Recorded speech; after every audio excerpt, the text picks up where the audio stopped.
প্রেম কোনো বাধা মানে না, সেটা ধর্ম, বর্ণ কিংবা হাজার মাইল দূরের পথই হোক না কেন। এমনই একটি প্রেমের সম্মিলন ঘটেছে খুলনার দাকপ উপজেলায়। সুদূর চীন দেশ থেকে প্রেমের টানে এদেশে ছুটে এসেছেন চীনের যুবক জাম্বুথাও।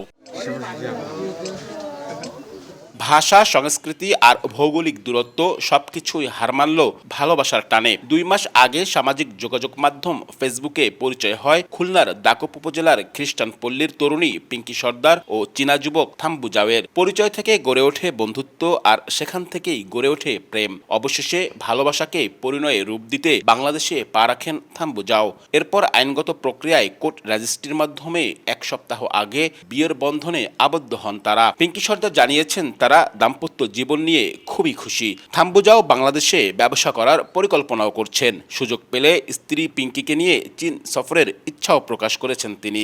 আমাদের সম্পর্ক শুরু ছিল ফেসবুক থেকে। ফেসবুক থেকে আমরা কথা বলতাম, কিন্তু প্রথম ওর ভাষা তো আমি বুঝতাম না। ইংলিশে কথা বলতাম। কথা বলতে বলতে ওর ওই দেশে একটা অ্যাপস আছে উইচ্যাট, ওই উইচ্যাটের মাধ্যমে আমরা কথা বলতাম। কথা বলতে বলতে দুজন ডিসিশন নিই যে আমরা বিয়ে করব। এখন ফ্যামিলিতে জানায়, ফ্যামিলি তারাও রাজি হয়েছিল। আমরা দেখা সাক্ষাৎ করে কোর্ট রেজিস্ট্রি করি।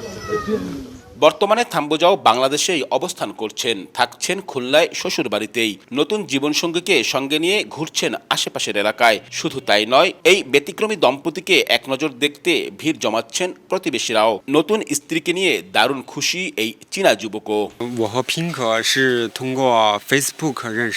আমি ফেসবুকে পিঙ্কির সঙ্গে পরিচিত হই। শুরুতে আমাদের সরাসরি দেখা হয়নি, কিন্তু দেখা হওয়ার পর মনে হলো ও একজন ভালো মানুষ। আমরা কিছুদিন প্রেম করে বিয়ে করি। এখন আমি ওর বাড়িতেই থাকছি এবং মনে হচ্ছে এখানকার পরিবেশ বেশ ভালো। আমাদের মধ্যে খুব ভালো বোঝাপড়া রয়েছে। প্রতিদিন ওর সঙ্গে খুব সুখে দিন কাটে। এরপর আমি হয়তো ওকে চীনে নিয়ে যাব, আবার হয়তো এখানেই চারপাশে খোঁজ করব। যদি আমার উপযোগী কোনো ছোটখাটো ব্যবসা পাওয়া যায়, এটাই আমার পরিকল্পনা। বাংলাদেশের খাবারেও ধীরে ধীরে অভ্যস্ত হয়ে উঠছেন থাম্বু জাও। ভাষাগত বাধা থাকলেও মোবাইল অ্যাপের সাহায্যে স্ত্রী পিঙ্কির মাধ্যমে কথা বলছেন আত্মীয় স্বজন ও প্রতিবেশীর সঙ্গে। প্রতিবেশীরাও এই দম্পতিকে নিয়ে খুশি। তার বাবা অনেক গরিব ছিল, মেয়েটা কলেজে পড়ছিল, পড়তে বাদ দিয়েছে, সে কলেজে পড়তে পারিনি। মেয়েটা সুখী রাখুক আর ওর বাবার একটু বাঁচাক। উনি যা বলেন আমরা বাংলায় ফোনে আসে এরকমভাবে কথাবার্তা বলছে, সে এইভাবেই কথাবার্তা বলি তার সাথে। নতুন এই দম্পতি চান তাদের জীবন হোক সুখময় ও শান্তিময়। সামাজিক বাধা পেরিয়ে যে ভালোবাসা তারা গড়ে তুলেছেন তা যেন হয় স্থায়ী ও দৃঢ়। আব্দুল্লাহ আল মামুন রুবেল, সময় সংবাদ, খুলনা।